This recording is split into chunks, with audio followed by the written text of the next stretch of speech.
अब बात करते हैं हम डे 3 की, जब हम गए चूड़ा के तालाब से हमारे सेकंड बेस कैंप में, जो it was a light track. It was around 3 kilometres. But वहाँ पे पहुँचे लंच टाइम पे, लंच किया, फिर हमने शाम को खूब सारा डांस किया भी। And I dance there for almost 3 and 4 hours, जबकि सुबह मैं रो रही थी कि मुझसे चला भी नहीं जा रहा है। तो ऐसा करते करते शाम वो आई थी। फिर शाम को हमें जल्दी सोना था, क्योंकि डे 4 पे जो हमारी ट्रैकिंग होनी थी वो थी सुबह 2 बजे स्टार्ट होने वाली थी, तो इसलिए हम शाम को 9 बजे सो गए सब। तो लास्ट डे हमें समिट पुश करना था, तो मैंने तो क्या किया, पहले ही रात को 11 बजे I took the painkiller, because मुझे ऐसा लग रहा था कि मुझसे नहीं होगा। तो सुबह सुबह 2 बजे स्टार्ट कर दिया। I was in the starting, because मैं सबसे लास्ट थी, तो मेरे को स्टार्टिंग में रखना ही था उन्होंने। तो इट वॉज अराउंड 8 किलोमीटर जो लास्ट का पैच था। तो ठीक है, तो first day it was 11, then it was 3, and then last day it was around 8। तो फिर हम वहाँ पे, तो हम रात के अंधेरे में अपने टॉर्च लाइट या हेडलाइट जो भी होते हैं उसके साथ we started pushing summit. We were moving in a zigzag manner as I remember. तो जैसे जैसे आगे चलते गए कुछ दूर तक नहीं दिख रहा था, बीच में कोई स्टॉप नहीं था, कुछ भी सुविधा नहीं थी, ना पानी की या फिर कुछ खाने की। तो अपना अपना सामान हम लेके गए थे वहाँ पे, थोड़ा थोड़ा जितना हम मतलब अपने साथ कैरी कर सकते थे। तो ऐसे करके हम लगभग 4 साढ़े 4 बजे, 2 बजे से लेके फिर हम 4:30 या 5 बजे के आसपास हमने फर्स्ट स्टॉप लिया अपना। तो वहाँ पे हमें ऑलमोस्ट 4 साढ़े 4 घंटे मतलब लग गए और समिट तक पहुँचने में। तो हम सुबह, क्योंकि हमारा जो एम था that was to see the sunrise at the Kedarkantha summit, तो हम सुबह, और सनराइज़ था अराउंड 6:52 का। तो हम ऐसे खुद को पुश करते करते लास्ट में तो some people were even crawling to reach the summit. तो फाइनली हम समिट पहुँचे, हमने सनराइज़ देखा and it was really so beautiful, so you know I took, but it was so beautiful कि literally it's a treat to your eye. ज़्यादा मुश्किल है वापस आना, was easier for me comparatively. तो वापस आते हुए देयर वाज कम्प्लीटली ऐसे लाइन जिसमें हम वापस आ रहे थे, पीपल वर, तो लोग ऐसे स्नो के ऊपर ऐसे फिसल रहे थे, गिर रहे थे। वापस आने में हमें लगे लगभग 4 से 5 घंटे में वापस आने में लगे। Around 11:15 we reach back to the base camp 2, जहाँ पे जाके फिर हमने लंच किया, थोड़ी देर रेस्ट किया, क्योंकि उसी सेम डे हमें जाना था जूड़ा का तालाब। तो फिर अराउंड 2 हमने अपना वापस जूड़ा का तालाब का सफ़र शुरू किया। फिर हमने डिसेंड किया टू जूड़ा का तालाब। फिर वहाँ हमारा उस दिन स्टे हुआ फॉर दैट डे।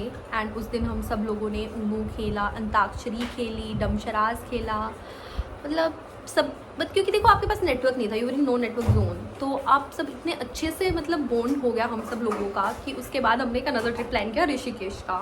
उसके बाद जो एक्सटेंडेड ट्रिप हो गया है केदारकंठा ट्रैक का। तो या इट वॉज फन। फिर जुड़ा के तालाब से हमने नेक्स्ट डे वापस संकरी आए, और फिर उससे नेक्स्ट डे मतलब डे 5 हम डे 6 हम संकरी आए, और फिर डे 7 को हम वापस संकरी से देहरादून। अब बात करते हैं वो 5 चीज़ें जो आपको ध्यान रखनी है अगर आप कोई भी बिगिनर हो और जो आपको ट्रैक पे नहीं करना है। नंबर 1, कभी भी ट्रैक को ऐसे स्पॉन्टेनियसली बुक ना करें जैसे मैंने किया था 3 दिन के इंटरवल पे। नेवर डू दैट, बिकॉज आप फिजिकली फिट नहीं होगे तो थ्रू आउट द ट्रैक ना तो आप उसे इंजॉय कर पाओगे, आप you will be more involve in your physical pain. तो जो आपका पहले ही बोलते हैं ना कि मेंटल हेल्थ फक्ड अप था, आपको बड़ी जल्दी रियलाइज रहेगा कि आपका फिजिकल हेल्थ भी फक्ड अप है। सेकेंड, जब आप अपना ट्रैकिंग बैग पैक कर रहे हो, always be cognizant of the fact कि ये आपको ही कैरी करके लेके जाना है, और बहुत सारी चीज़ें वहाँ पे यूज़ नहीं आती हैं। बहुत सारी ऐसी रिडंडेंट चीज़ें होती हैं जो आप अपने साथ ले जाते हो। जैसे मैंने किया, मेरे बैग का वेट अराउंड 8 kg था, तो first day I carried it for 11 kilometre. That's why I got leg lock on the another day, because अगर आप नॉर्मल चलते हो तो वो ही इतना डिफिकल्ट होता है टू कैरी योर वेट, और आप अपने साथ 8 किलो का वेट और लेके जा रहे हो। ठीक है, तो ये पॉइंट नहीं बनाता। तो always pack your trekking bag very wisely, that's number 2। Number 3, don't take long steps. मतलब आप सोच रहे हो कि बड़े बड़े स्टेप लेके आप मतलब एक ऐसे फास्ट स्पीड पे you can cover the track, ऐसा नहीं होता.